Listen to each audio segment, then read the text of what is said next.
হজরত সুলাইমান আলাইহিসসালাম ও এক গরিব চাষির আশ্চর্যজনক ঘটনা।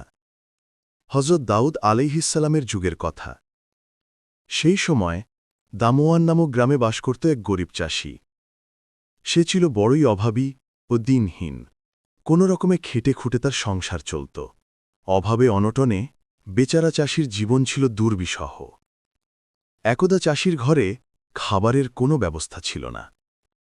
ক্ষুধার জ্বালায় সে কাতর হয়ে পড়ল।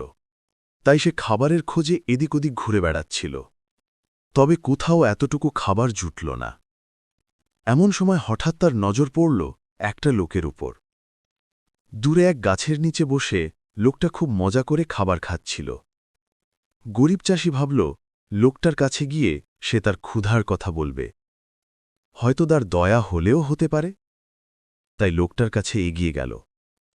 তারপর লোকটাকে কাতর স্বরে বলল, ভাই, আমি খুব ক্ষুধার্ত, দয়া করে আমাকে একটু খাবার দেবেন কি? লোকটি ছিল বড়ই চালাক। সে চালাকি করে বলল, দেখ ভাই, তোমাকে দেয়ার মতো তেমন কোনো খাবার আমার কাছে নেই। তবে একটা সিদ্ধ ডিম আছে, ডিমটা তোমাকে দিতে পারি।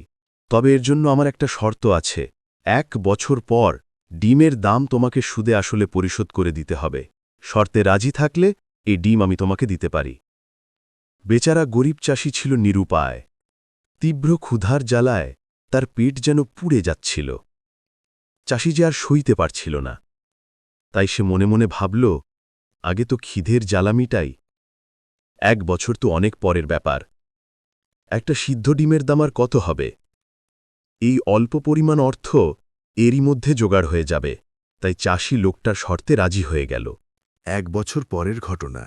ডিমওয়ালার সময় মতো গিয়ে হাজির হল গরিব চাষির বাড়িতে। সে গায়ের সব লোকজনকে ডেকে এনে জড়ো করল। লোকটি সবাইকে বলল, দেখুন ভাই সব, এই চাষি আমার কাছ থেকে একটা ডিম নিয়ে খেয়েছে।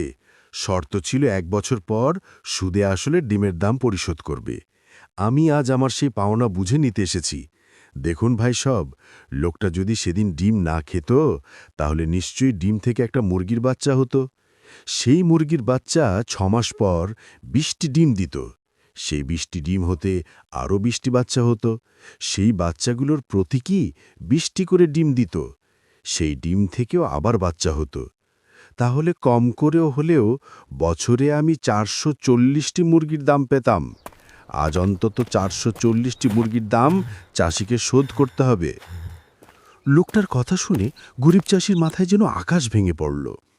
সে তো হতবাক, কিন্তু লোকটা যে নাছোড়বান্দা। তাই চাষি কেঁদে কেঁদে লোকটার কাছে মিনতি করল এবং বলল, ভাই, আমি গরিব চাষি, আমায় মাফ করে দিন। কিন্তু চতুর লোকটি চাষির কোনো কথাই শুনল না। সে সোজা গিয়ে হজরত দাউদ আলাইহিসসালামের দরবারে নালিশ করল। তাই বিচারের জন্য চাষিকে বাদশার দরবারে ডাকা হল। চাষি তার কথা বলল এবং ডিমের মূল্য সুদে আসলে পরিশোধের কথাও অকপটে স্বীকার করল। চাষির স্বীকারোক্তি শুনে দাউদ আলাইসাল্লাম সহজেই তার রায় ঘোষণা করলেন। তিনি বললেন, যেহেতু লোকটার শর্তে তুমি রাজি ছিলে, তাহলে ডিমের মূল্য তোমাকে অবশ্যই পরিশোধ করতে হবে। তোমার যেহেতু নগদ অর্থ নেই, তাই এখন থেকে তোমার বাড়িঘর, জমি জিরাত ইত্যাদির মালিক হবে ডিমওয়ালা। দাউদ আলাইসাল্লামের রায় শুনে গরিব চাষির দম বন্ধ হবার উপক্রম হল।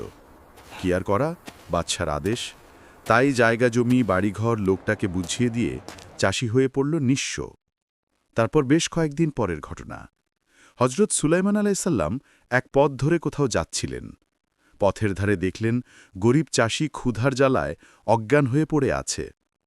চাষির করুণ অবস্থা দেখে হজরত সুলাইমান আলাইসাল্লামের খুব মায়া হল। তিনি ঘোড়া থেকে নেমে চাষির সেবা যত্ন করে তাকে সুস্থ করে তুললেন। সুস্থ হবার পর চাষির দুঃখের কাহিনী তিনি মন দিয়ে শুনলেন। ডিমওয়ালার চালাকির ঘটনা শুনে হজরত সুলাইমান আলাইসাল্লাম বিস্মিত হলেন।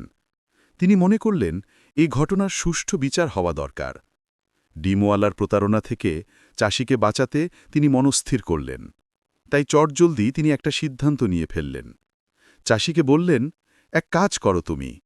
কাল সকালে 1 ঝুড়ি সিদ্ধ ধান নিয়ে তুমি দরবারে যাবে।